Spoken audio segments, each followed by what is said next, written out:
Golfers, welcome back to the channel. In today's video we're going to talk about how to hit your long irons and how you set up accordingly with your longer iron that's going to help you achieve more success. Depending on the club being used, obviously a baseline is kind of middle of your stance.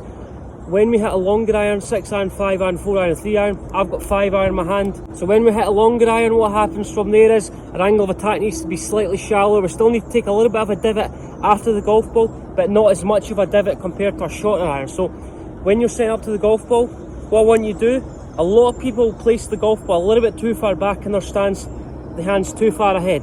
That's going to reduce the loft, and it's also going to increase our chances of taking more of a divot and create a little bit lower trajectory. So what we want to do is we want to place the golf ball a little bit forward the centre, halfway between the middle of your stance and your left heel. So when you set up to the golf ball, what I want you to do is you're going to aim the face where you're going. You're going to start with your feet together.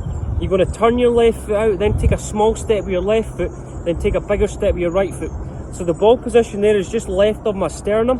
When I set up to this shot, I'm going to stand a little bit further away, up to top of the backswing. My swing thought is I'm trying to get my right hip back and almost feel like I push my right hip back. So I'll think about left shoulder working down to the instep of my right foot. The right hip going back, left shoulder pointing in the instep of your right foot. Allow us to rotate our lower body and upper body, and as I come back down into impact, what's going to happen from there is I'm going to try and keep my hands as far away from my body as possible. That's going to help me create a little bit shallower approach into the golf ball. We see a lot of golfers who get the arms really narrow, they swing over the top just to try and create any space. So what you're going to do, ball a little bit further forward compared to a 9 or a wedge, wider stance, just turn both feet out when I work the club to the top.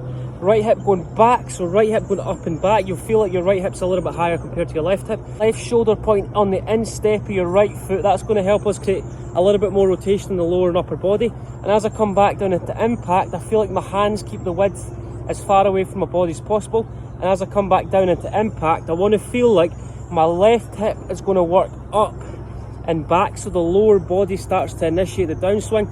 Then the shoulders come into the equation. Right hip going back, left shoulder pointing down into the instep of my right foot. As I come back down into impact, I want to feel my right arm more behind my left arm. Back down into impact, I'm going to feel like left knee, left hip clear out the way. That's going to open a space for my shoulders to come into the equation last minute. And I'm going to feel like on the way through, chest to the target, weight on my left foot. That's going to help me hit really good iron shots. Together, turn the left foot, big step the right foot, ball position just left to centre. Work the club back, right hip going back the way, left shoulder kind of pointing down in towards the instep of your right foot. And as I come through, chest to target, weight moving onto your left foot.